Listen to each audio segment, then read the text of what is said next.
There we go. Hi everyone. Really happy to be live with T G Campbell. So excited for this. I was like, this is the best week because I'm just interviewing like loads of people with books I really, really like. Yeah. Which is what you want, isn't it? Do you want to start people off with an intro to you and your books before we start asking questions? Yeah, so I'm T G Campbell. I write the Bow Street Society series of books, and they are a series of books set in Victorian era London, so 1896, 1897. And it's basically, the Bow Society is a group of ordinary people with ordinary jobs, and they use those ordinary skills to solve extraordinary crimes in Victorian London. So they have the clerk, Miss Trent, and she basically assigns members to each case depending on what skills and knowledge is needed. So the first book of the series is, you can see that, Case of the Curious Client, and the most recent one that I've just released, literally end of February, is Case of the Fatal Flaw, which is book 7 in the series. I also have the Bow Society Case book, which is short stories, and also the Bow Society Character Guide as well, which you can also purchase. Which is good if you're very thorough. Yeah. Like, as a reader. Yeah. And like to have all the things. Yeah, it's just a bit of character artwork. I do have a copy there on it. I've got my pile here. So I do have a copy here. So it's just the character artwork. So you've got just a silhouette and a bit about each character, and it's just a little keepsake. So I tend to give these away for free at book events, but you can download the ebook of that from Amazon for a nominal fee, basically. Yeah. So nice. I like the camera in the background. Is that like a bit sort of like what Miss Dexter would have? Yeah, so that's actually an 1890s camera. It's actually hollow because basically I bought it from a thrift shop and somebody had tried to turn it into a magic lantern. So you can't actually use it as a camera, but it's very good as a prop, basically. So obviously Miss Dexter, sort of, she has more of like the portable sort of box cameras, sort of like more emerged sort of Kodak, sort of where you can send it away to actually get to develop the film. But that is more what Lamford Glasgow would have in the case of Curious Client, who is the photographer who's sort of involved in the first case. So that, and the bowler hat is meant to, so I've got things about behind me that represent different characters. I've got the books as well. So the bowler hat is actually supposed to represent Chief Inspector Jones of Scotland Yard and his pipe. So yeah. Nice. So tell us a little bit about the Case of the Fatal Flaw. Okay, yes. Current one, without giving away any spoilers. So it's book 7 in the series. So just to give a bit of context, so each book in the series has its own theme, has its own standalone mystery. So sort of Curious Client's locked room. Second book, Liz and Lushton had a department store.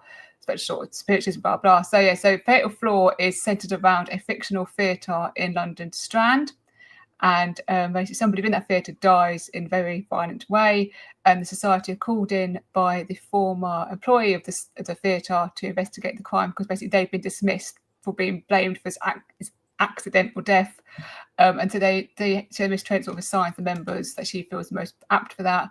But also because it's the 7th book in the series, so from The Curious Client to book 7, there is a central plot arc as well that runs throughout the whole series, which surrounds the true founder of the society. So Miss Trent, as the clerk, is the public face of society. So she listens to the client's cases and decides whether or not to take the commission or not. Whereas there's a true founder who the reader knows who that is, and so the conspiracy all surrounding that. So obviously that develops throughout the series as you go along. There's also character subplots. So you've got Mr. Locke, who's an illusionist and owner of Pageant Palladium. He's also a heroin addict. So it's his sort of rehab and his sort of addiction. And in The Fatal Flaw is actually one of the first times he actually comes back into society. He's actually able to be assigned to a case. So he's very useful in this particular mystery because obviously his own knowledge of how a theatre works and how sort of the microcosm of society is in a theatre, how well that operates. He's very good at that. And also you've got some other plot lines that they won't name between Miss Dexter and Mr. Maxwell. Other things also happen in this next book, which you might see come in, you might not see come in. But yes, this is very much sort of getting 2/3 of the way through the series, because I've always said that this series is going to end at book 10. So we're already at book 7. I can't believe that already. But so Fatal Flaw basically is just the next instalment in that saga, shall we say. Yeah, and it does feel like that saga of kind of trying to find out because you've got sort of elements in the police, haven't you? Some of them support the society and kind of help out, and then there's quite a lot of them that really don't like them. And that's quite interesting. I've just finished the one before, and that, like, there's a really interesting moment in that where there's like some that are really against him, and like one guy who was against him, I think, is now becoming their friend. Is that Inspector Wolf by chance? Yeah. So what I tried to do with the police was, I know sort of traditionally some more sometimes these books, they have like the detective is quite famous and the police go, oh, come in, look at the body, here's the clues. I want to sort of have the police like, no, go away. So I want to sort of have that from the get-go. But like I say, so with the police, you've obviously got there's multi layers of people who are against the society and who are not. So you've got Chief Inspector Jones, who definitely explored to say, as the reader knows from the beginning, that he is involved in the society. Then you've got Inspector Conway, who is sort of that go-between. So he sort of helped Jones with the society, and then also he's also having to also be sort of the contact with Miss Trent. Then you've got Inspector Wolf at Bow Street, who he understands why the society was set up, but essentially he wants to protect the society from themselves. He thinks it's too dangerous to be involved. He thinks that they shouldn't be putting themselves in situations, and they should leave it to the police. And then you've got Inspector Gideon Lee, who is very much a corrupt sort of officer. He sees society more of a threat to his own lifestyle and his own existence. So he's very much against them, but for more selfish reasons. So I could say it's that different conflict. There's different layers of conspiracy and who knows what and who doesn't know what. And in some aspects as well, like some of the police are actually against each other, and you've also got against the society, and then at the same time society just trying to just do their job, and they're just like, we're real happy to work with you if you would let us. And then you also have other inspectors that come in and out for different cases as well, which they have to encounter and deal with. So yeah, there's the other thing I noticed in the last book that surprised me is like how some of the characters I felt had changed quite a bit.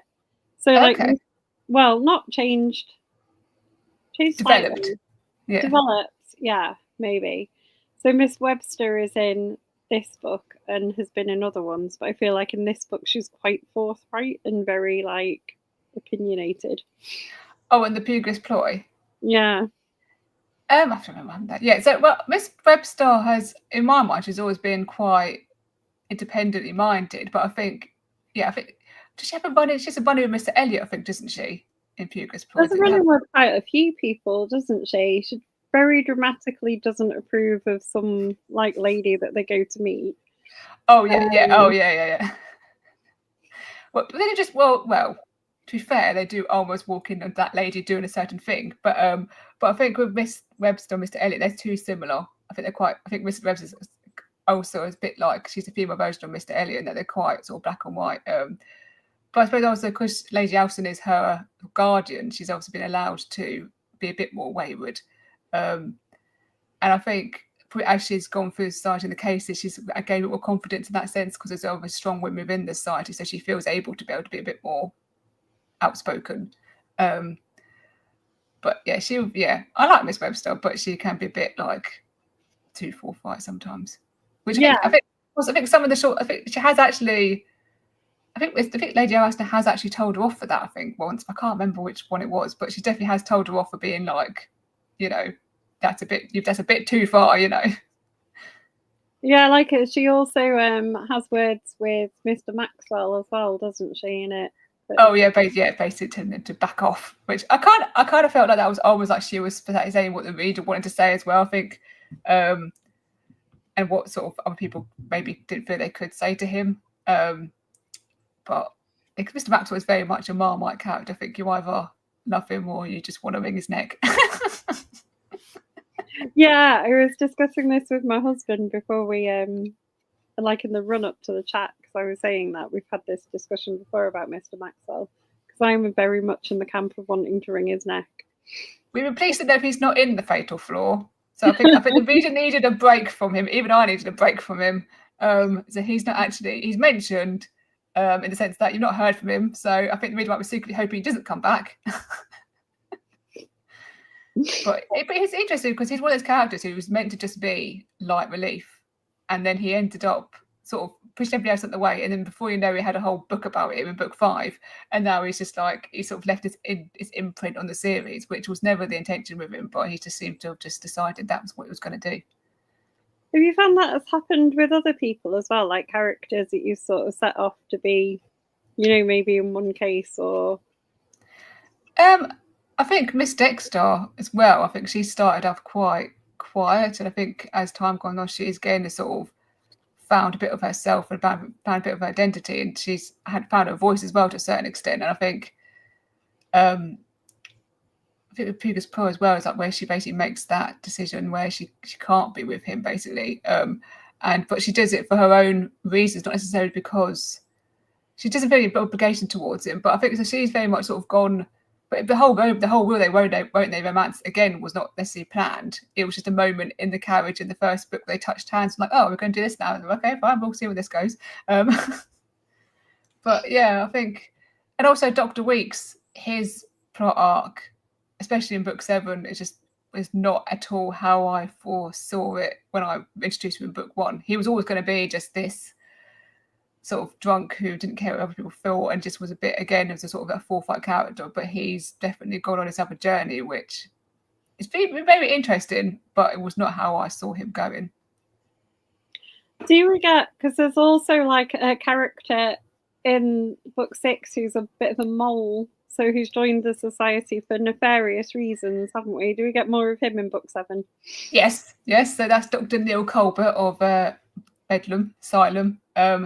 So yes, you do get to see more of him in book 7. So yeah, so he originally was recruited. So when Wolf and Lee were working together against the society, he was recruited by them both to basically join the society, become a member, see how they operate, go to get the inside scoop, so they can find something, anything that they can use against the society. And that's what basically he's done. But I think he couldn't join straight away because of the whole thing of the Maxwell murder. So once that had passed, he was able to then join the Puga's ploy. But I think for Dr. Colbert, in his mind, he feels he's doing the right thing. Again, he's a bit of a grey character. So he thinks that they are all vigilantes. They shouldn't put themselves in the situation. He feels he's doing a public service by being a mole in the society.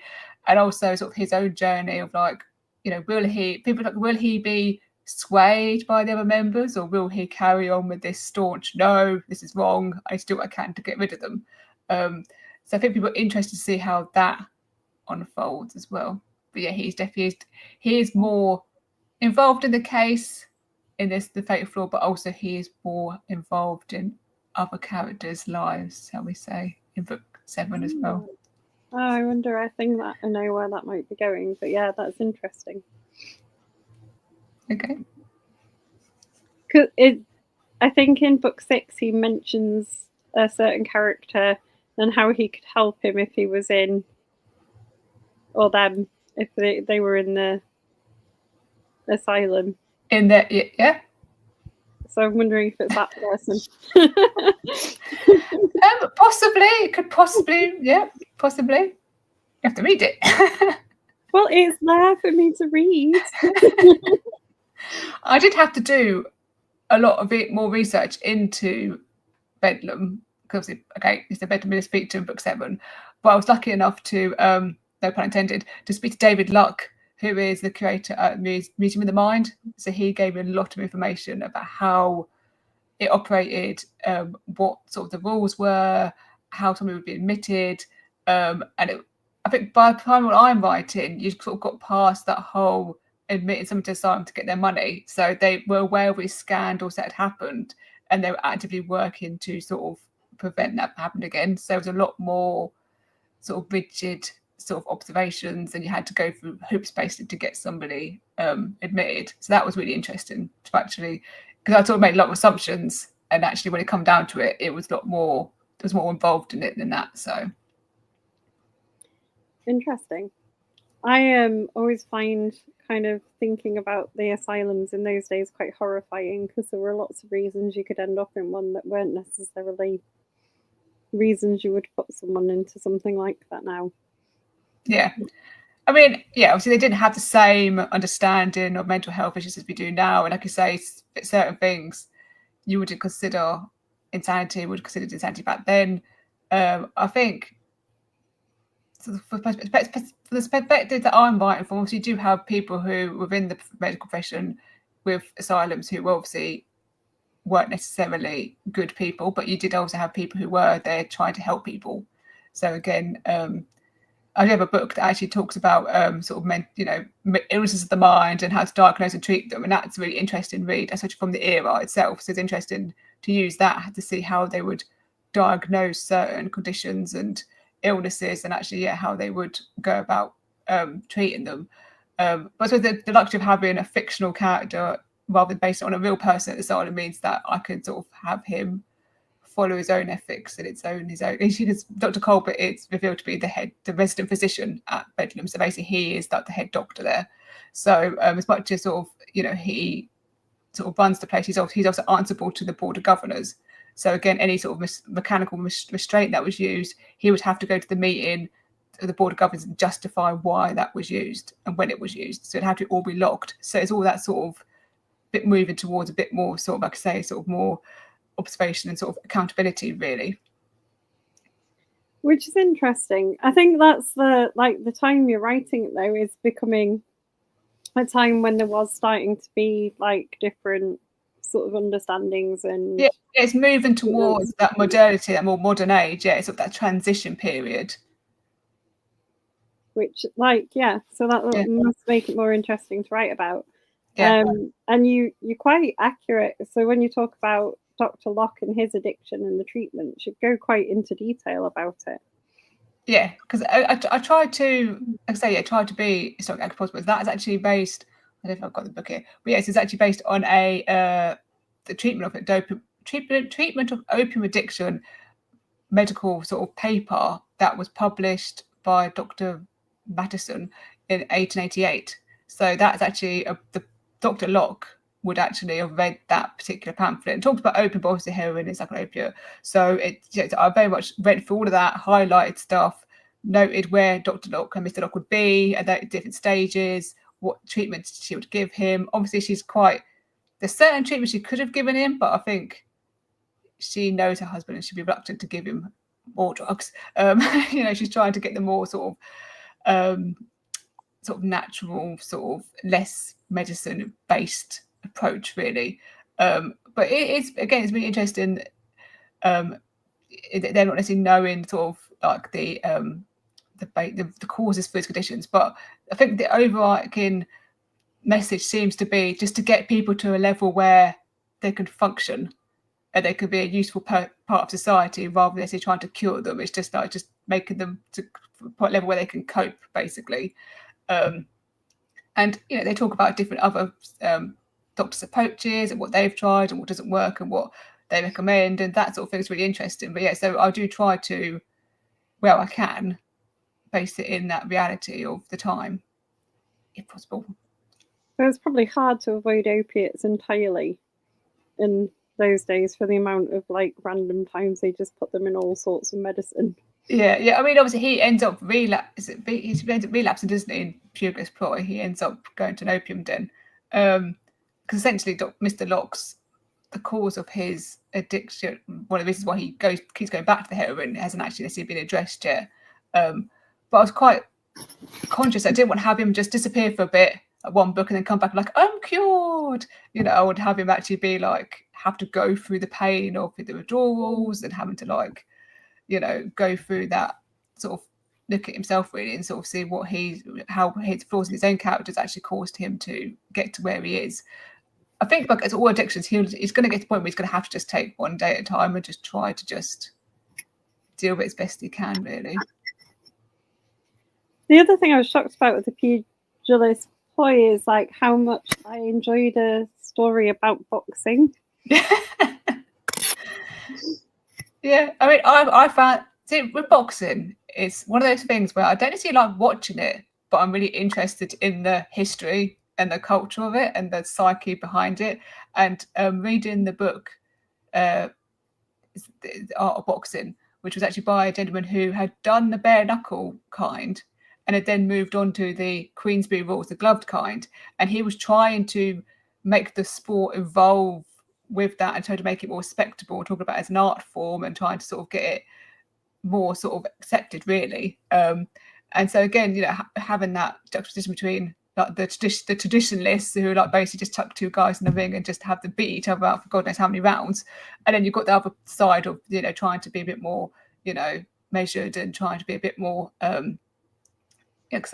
make it more respectable really. But yeah, and I quite like the opportunity to be able to put Mr. Skinner in that situation undercover, because he's only got one hand. And I thought, well, why not? Why couldn't he go to that gym? Why can't he go undercover? Because even though he's only got one hand, he still can take care of himself. And I want to make the point that, you know, why couldn't he do that? But it's just because he's got one hand doesn't mean he couldn't actually give it a go. I think there's a bit of a moment that was really like interesting actually, because there's a bit of a moment in like something me and Georgina were talking about yesterday, and that it can be historical fiction but it can kind of reflect things now. Yeah. And I think it was quite a good moment where you sort of pointed out through like Mr. Skinner that, you know, you can have some kind of impairment or some other issue, but you can still do everything.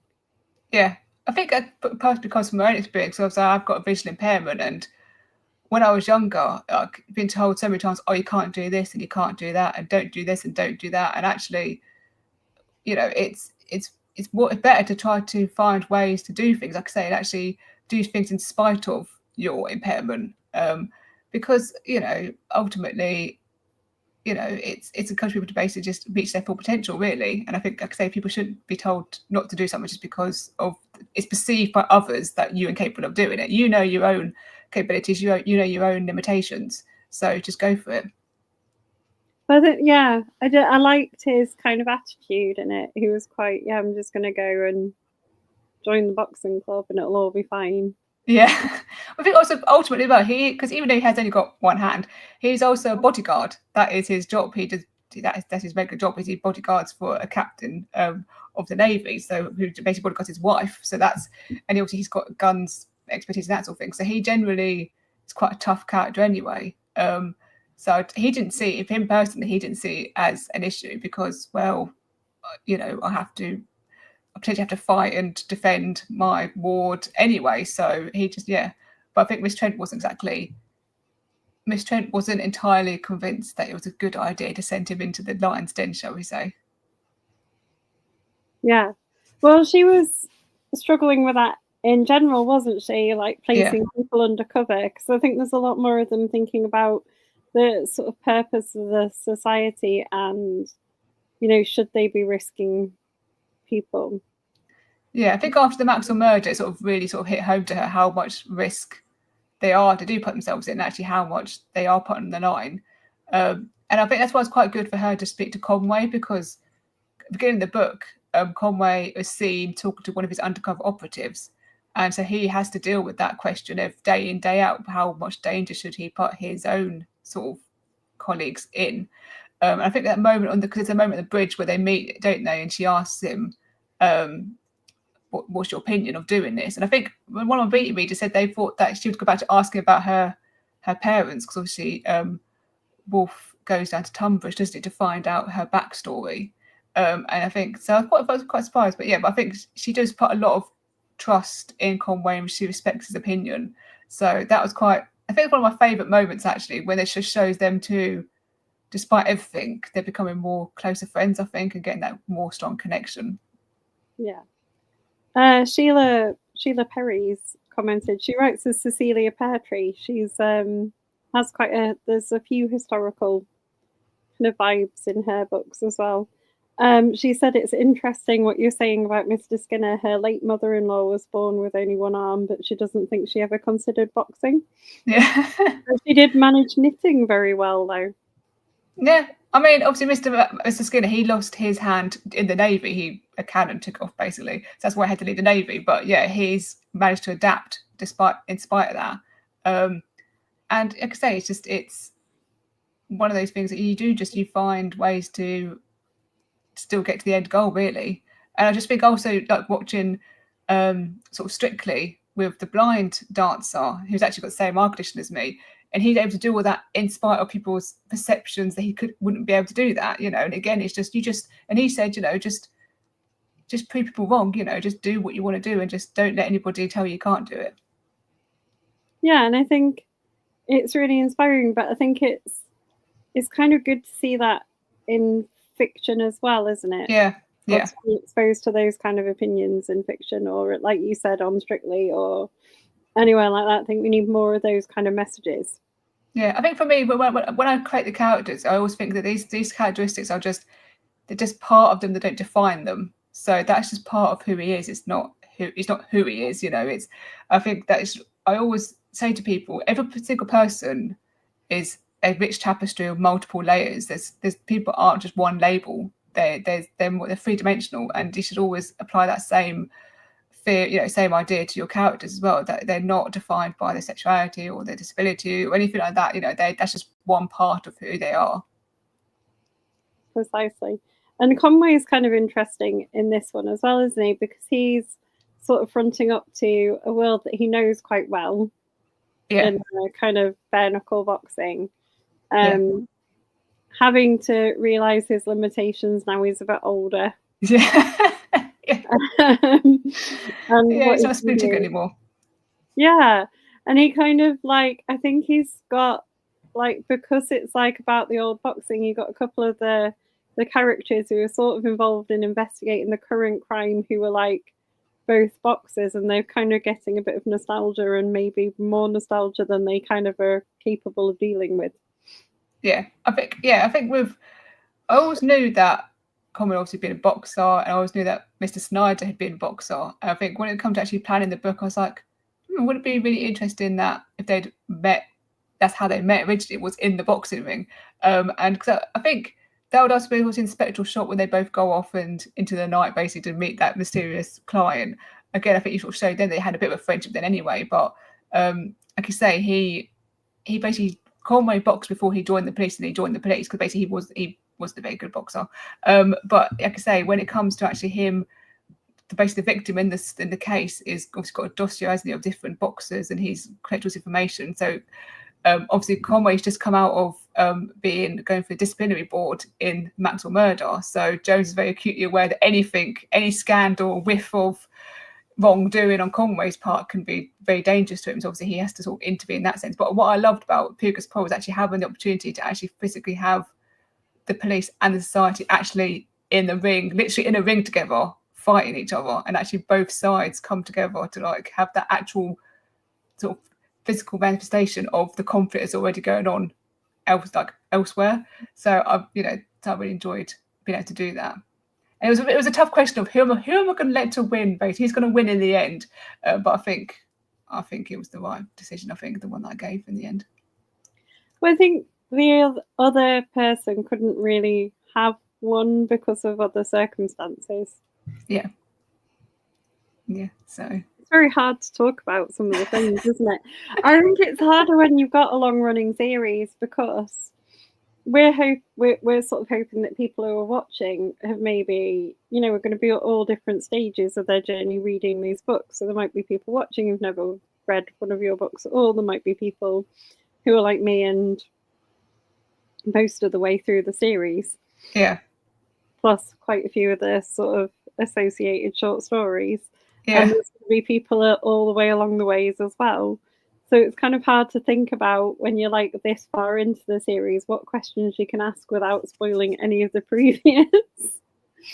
Yeah, people normally say to me that they've got like favourite characters, or you're not going to, who you're going to, nobody's going to die, are they? They're all going to survive, aren't they, by book 10? And I'm like, not necessarily.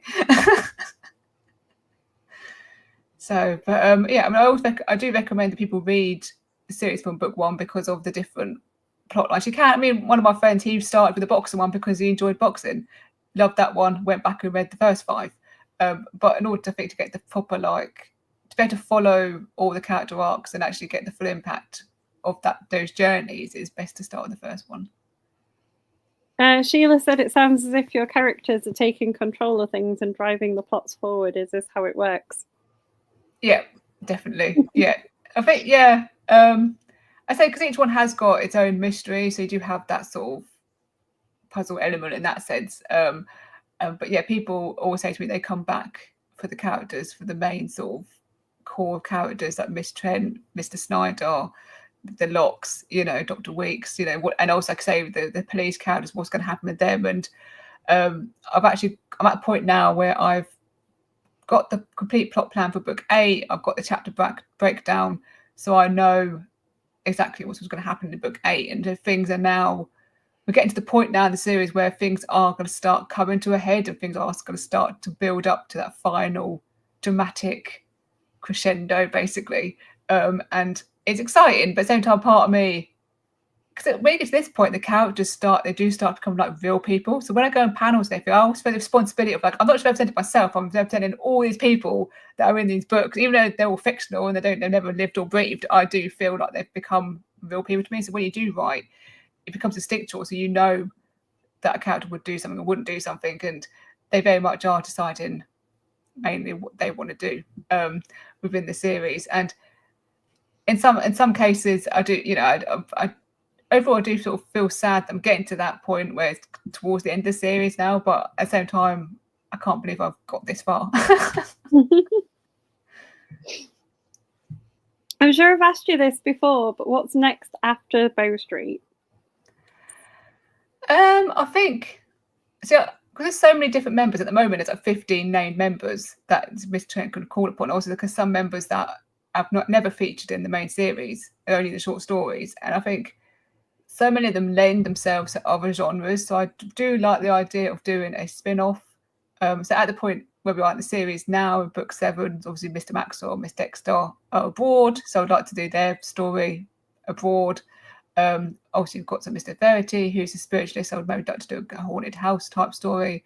But I don't know. I mean, I quite like the idea of doing sort of going a bit more sort of further forward in time and doing something a bit more sort of hard-boiled American noir type detective fiction that, you know, sort of more Raymond Chandler-esque. So that's the other period that I really love, and I love that whole like attitude and that whole like aesthetic really. So that might be an option. But at the moment, all my focus is literally just getting to the end of the book series. Obviously, I'm working on the next volume of short stories as well, and just basically just getting to that point. I mean, what I would like to do once the series is done is actually maybe do like a limited one of like a printed copy of the Society Members Handbook, which I think Lee talks about in the previous Ploy. So I would actually have a physical copy that you could actually have and sort of just, you know, limited printed one for that. So yeah, so that's basically, I can't really think beyond the Society at the moment. It's just all encompassing at the moment. Well, I think because it is such a big thing, it's almost like in some ways a bit like a soap opera, isn't it? Because yeah, although it's a series and they all link and you do have characters that you sort of get really involved with and follow their stories through, it does almost kind of reset every time as well, because each case can have different people. Yeah. So I think that's also part of the fun, is that as a reader, you sort of think who, you know, it's almost second guess. Like, so you have the client come in and they give the case, you're like, well, who's she going to send in this time, you know? And also, you know, what other things going on, but it is interesting to find out, you know. And also what I found was really interesting was like when we got to the Toxic Tonic, there were some members who had never even met each other. So it was a bit of like, oh, hello, how'd you do? Haven't met you before. How'd you do? And now it's all like, oh, I remember working with you now in this case. And so you can then link it back to the other cases and mysteries. But I say and also with the short stories, I like doing unusual pairings and actually seeing how they get on. So with one of the short story collections, it was about a racehorse. So we had Mr. Skinner, and he also had Dr. Rip Alexander, who's the veterinary surgeon. And them two strangely work very well together. You wouldn't think they would, but yeah, they do work really well together. So I think in that sense, it is, you know, it's good to have the whole stock of characters you could pull upon. But I think somebody asked me the other day, oh, is there going to be a new character now, like introduced? And I think this late stage in the series, I think it's unlikely we're going to get a new member introduced into the main fold in the main series. I might introduce somebody new in the short stories, but at the moment, I think because there's so much going on with everybody else, I think if I have somebody else now new just walk up and be like, hello, I think it'd be a bit like, who are you? You know, it wouldn't have enough time to actually get to know them before the end of the series. Donna's said hello. Hello. And in the spirit of Donna, I'm going to ask you a really evil question, right? Okay. If you could have any other kind of character from historical fiction join the society, who would it be? Another character for fiction. Yeah, so any other kind of historical sort of crime fiction character, who would you add into your So society? would it have to be somebody from the same era, or could it be somebody? No, it can be from any era. You can have. I would like Nero Wolfe to join the society. I think he would be very good. He would just sit there and just demand to be brought people or anything. But I think he would be very good at sort of dissecting sort of suspects, sort of lies and stuff. And I think he would be very interesting to sort of throw into that fold. People always say to me, "Oh, because it's set in Victorian era, is Sherlock Holmes in there?" I was like, "No, Sherlock Holmes is still a fictional character in my universe." But I think, yeah, because I really enjoyed the Nero Wolfe books by Rex Stout, and I just think that would be very interesting. I think he would have a few run-ins with Miss Trent, though. I think they would clash because they're quite strong personalities, both of them. But I think that would be interesting to have him in the mix. Donna says she likes me asking mean questions. I don't think I've got any more in me, though. I think that might be it. I save my asking the tricky questions for when I'm at work. Like, you guys get the nicer end when I'm like relaxed. Yeah. Right, so we've got who you would add fictionally. Is Rupert Alexander ever going to come up in any of the main cases? Because I don't think he's ever been in a main case, has he? Now you're asking me now. So he was in the first book, wasn't he? Because he'd done the cat autopsy. Interesting enough, but I don't know actually. He might pop up in this one purely because of the circumstances of the next book, not necessarily related to his skill, but more related to his position in the society. But again, he's one that tends to just always pop up in the short stories. But then you've got Mr. Cheshire. He's only ever been in the short stories. He's never actually been in the society, even though like he's a jeweler, and you think, oh, he could read quite a few mysteries in the main series. He's not actually come up in the main series yet. Do you is there going to be, obviously because there's book 10, is there going to be a moment where Inspector Lee and Inspector Wolf find out who the kind of instigator of the society is, the truth about it? Are they going to get there? Are they going to discover it? Yes. So that's part of obviously the whole ongoing storyline that does evolve in book 7, and it will pick up. So it's sort of Wolf continues that in book 7, so he does make some progress, and in book 8 is going to vamp up a gear. So yeah, he will. Wolf at the very least will find out. He will get to the truth, and then at the proverbial SHIT will then hit the fan.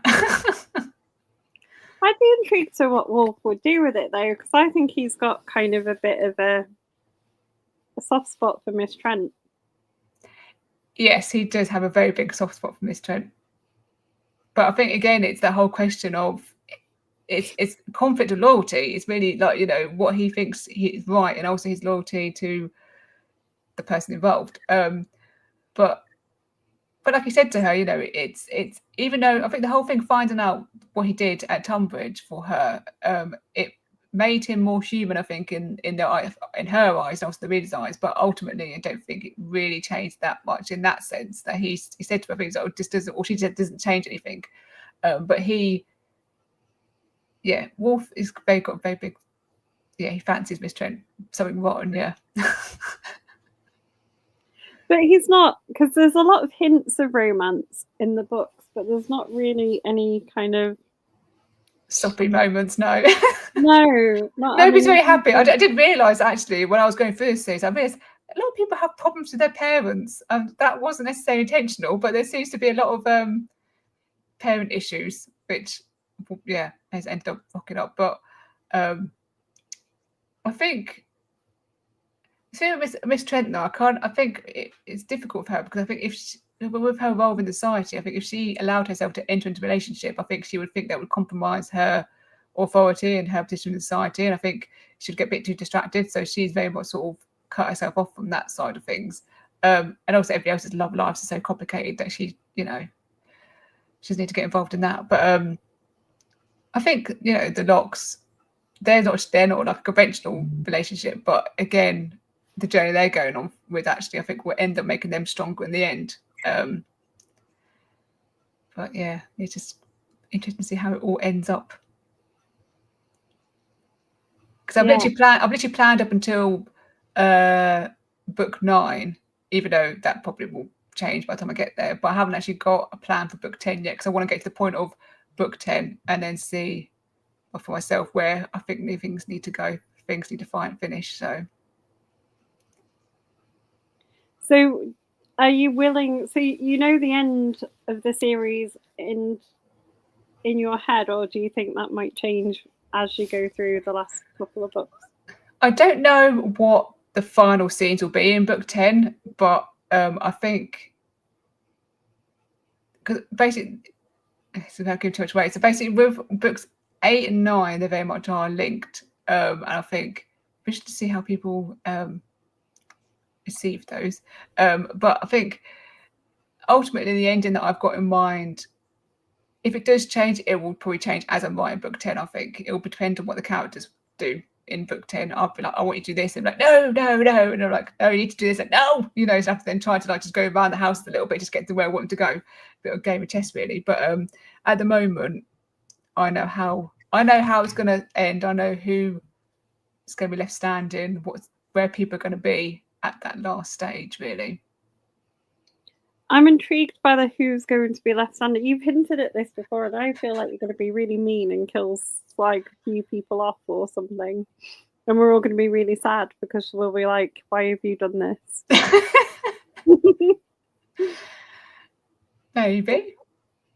I kind of think part of me feels like, because it's obviously it's such a long series, I kind of think somebody's got to croak it, but whether or not it's the person that people expect or hope won't, it depends really to find out. But I obviously do know who is left standing. Yeah, not everybody's going to be left standing, so I can tell you that much. So Donna says one of the questions she didn't ask you at the weekend is there a line or a scene in one of your books you're particularly proud of and no one talks about it? Oh God.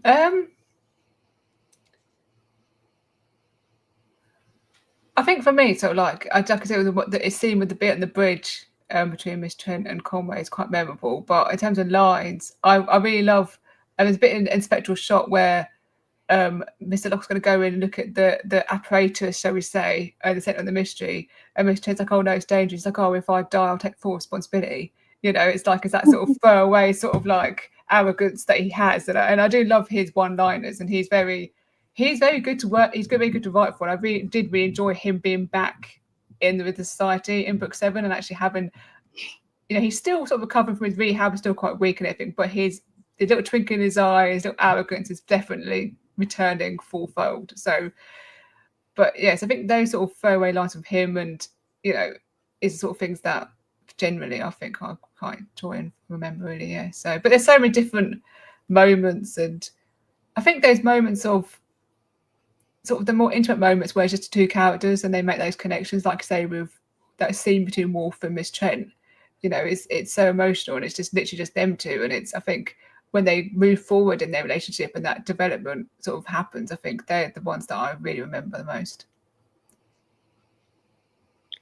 Do you have a little bit of a fascination with the fashion of the era as well? Because there's quite often a lot of like moments in the books where we get like a lovely description of what they're all wearing.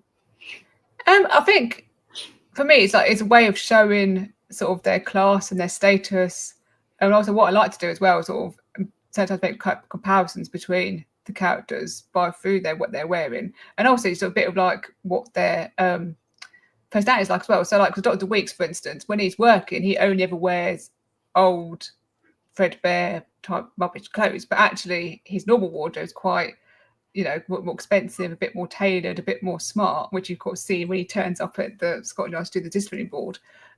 So I think you know, and again, you can sort of show how somebody's, you know, deteriorated as well. So, you know, with Mr. Locke, you know, how it sort of hangs off him and everything, and really is quite emaciated, everything when he's at the depths of his addiction. I think, again, that's sort of a good way to show, like, their situation. Some people do say to me that, you know, I don't need to describe what they're wearing and everything, but other people then say to me, oh, well, I really like that aspect. They feel like you get a big sense of place and time, and they quite like that sort of side of things. So it's personal preference, but I mean, I quite like, yeah. And obviously, when I go to book events, I do wear a replica bustle dress as well. Bright red bustle dress, so you can't miss me. But then that's good, because that's quite unique, and it will make people interested in, like, the society and the books by you wearing the dress. Oh yeah, I've always, like, when I was obviously writing the first book, I knew I was going to self-publish it. I always thought my marketing is always going to be about the books and the characters in the universe, because nobody knows who I am. Who's T G Campbell? Do you know what I mean? Or, you know, T J Campbell, or something like it called. You know, it's always tried to aim towards, because that's what I've always wanted to do, is just create a world and characters that people fall in love with and that people really enjoy. And I think I've achieved that, and that I'm just, for me, that's the most important thing. That's the characters that can stay with people and stories that can stay with people. I think it's got quite memorable things in it as well that are quite easy to market. So you've got, like, your newsletter is, like, named after the newspaper, and Gaslight Gazette, which I think, if you're a fan, kind of makes sense, and you would follow. And you've got, like, the society's, like, logo and things are all quite, you know, there's lots of t-shirt. It is quite, like, that must help, like, to market it having sort of that identity. Oh yeah, and it's also really handy, obviously, because all the books and the central artwork on each cover of the books. So, you know, so like this picture on and that one, they're all drawn by the same artist, Peter Spells, who's based down in Brighton. I should have met up with him at the weekend, actually, but yeah, so he's really talented. So he's really good to actually have the same artist do all the artwork, because again, it's that he's very conscious as well with developing that style for the books. And like I say, just having that simple black background, the logo, the artwork, people then can recognize the book from a distance, and it's like, oh, that's the Rose Society book. And also have, like, the little bees on the spine, so when they're all nicely lined up on the shelf, it all looks lovely, you know. So it's little things like that, really. But it's, like I say, people remember the logo, and they remember, you know, the dress, but I probably couldn't tell you what my name is, but that's absolutely fine. That's absolutely fine by me. I could tell you what your name is. At least one of your fans can. Yeah. I mean, it's funny because my sister was wearing one of these t-shirts at one of the events, and she was walking to the toilet because it's obviously got the logo at the back. She's like, oh, the dress lady. Somebody said behind. It's like, oh, I remember her. She was here last time, you know. So people do remember it. That's nice, though. It is nice. It is nice to be remembered. Yeah, people say, oh, you know, at the moment I'm sort of getting to the point where I've sort of, because it's been a bit of a gap between Puga's Plot and this book, people had sort of read the series and they're like, when's the next one coming out? And I'm like, I'm writing as quick as I can. And the next one is huge. So that was why we had to wait so long. Yeah, it's, that's how big it is. Yeah, don't drop it on your foot, basically. Yeah, it's 600 or something pages. Yeah, but it's, one of our beat said that he didn't feel like it was that long that he was reading it, because he just gets so engrossed in the characters' lives that, you know, before you know it's finished. So you do, I think and if you really enjoy your book, you'll go through it at a rate of knots, whether it's 600 pages, 800 pages, or 200 pages. Yeah. But obviously with that as well, all my books I do have notes from the author at the back as well to explain sort of like my inspiration, the research I've done, and then I always put my sources of reference at the end, so then people, especially with some things that you might think is a bit too modern to be included in, I always put the contemporary reference that I've used, or the other reference I've used, to sort of back up why I've included it. So I've always done that in all my books. So, which I like. I think it's quite good that you could go back and find out more as well if you're interested. Yeah, it also, you know, just shows the rabbit holes that I end up going down. But as I increasingly, like, so with Fatal Flaw, I also had input from David Locke at Medium of the Mind. Puga's Ploy had input from the lady who's a historian in Tunbridge. That was really handy.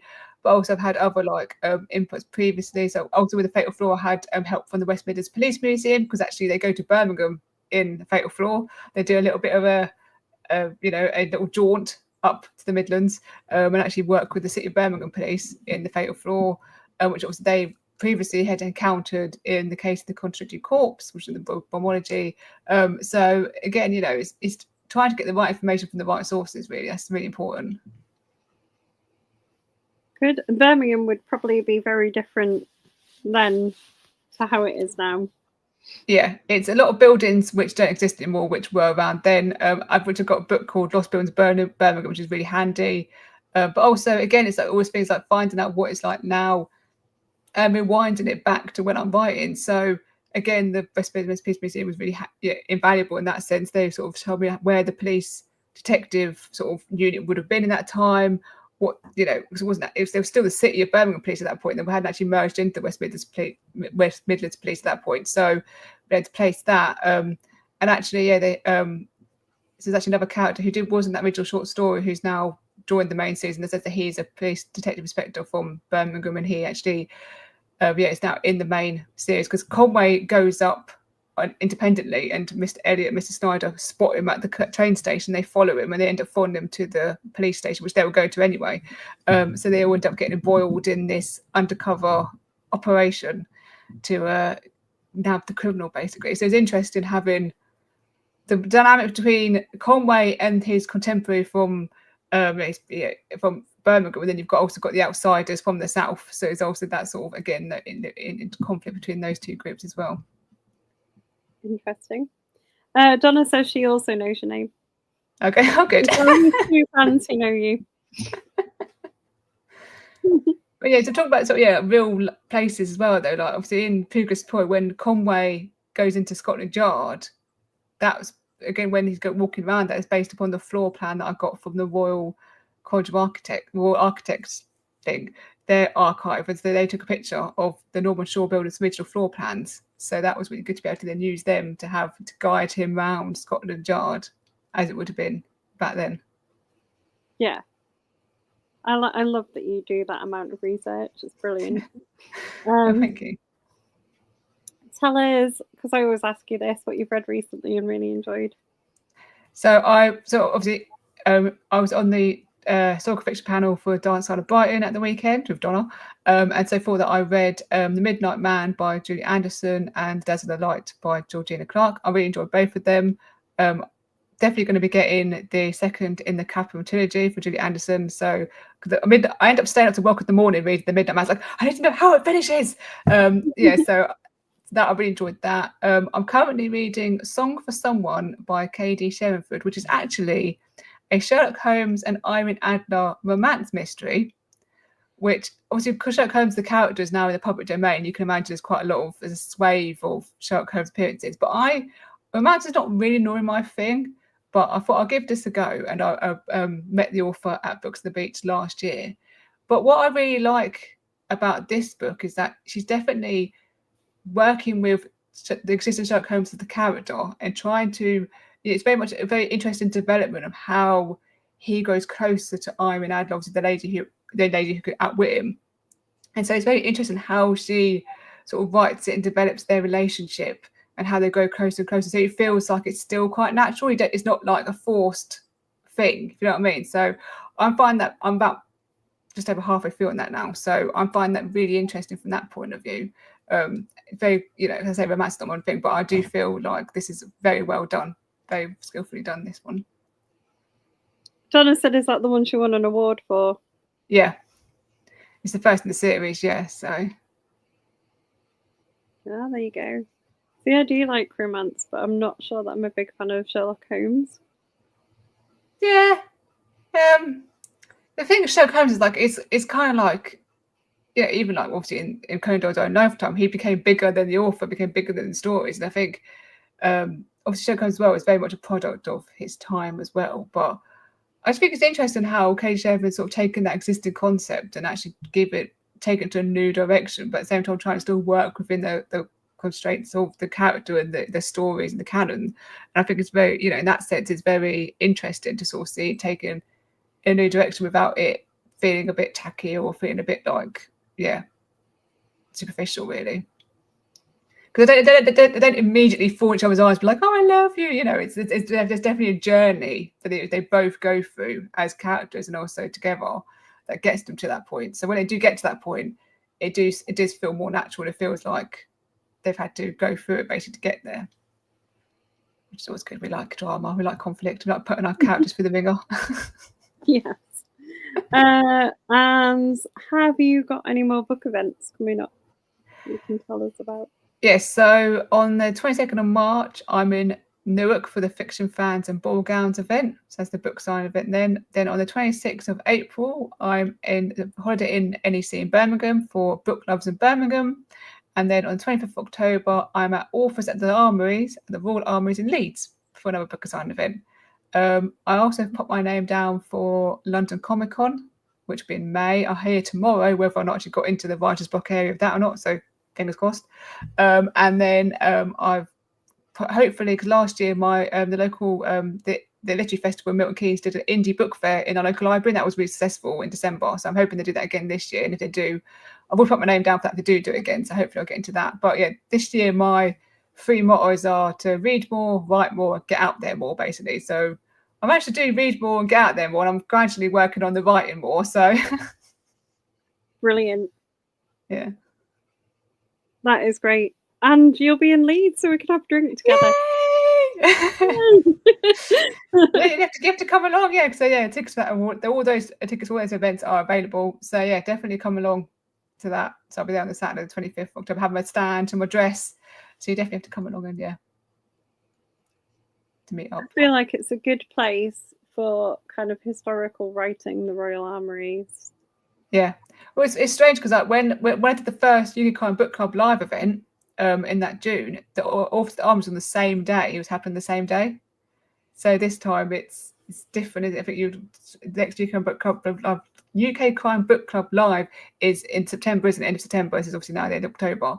But yeah, it was just strange how I've done one event and now I'm doing the other event now. So yeah. Yeah. No, we are.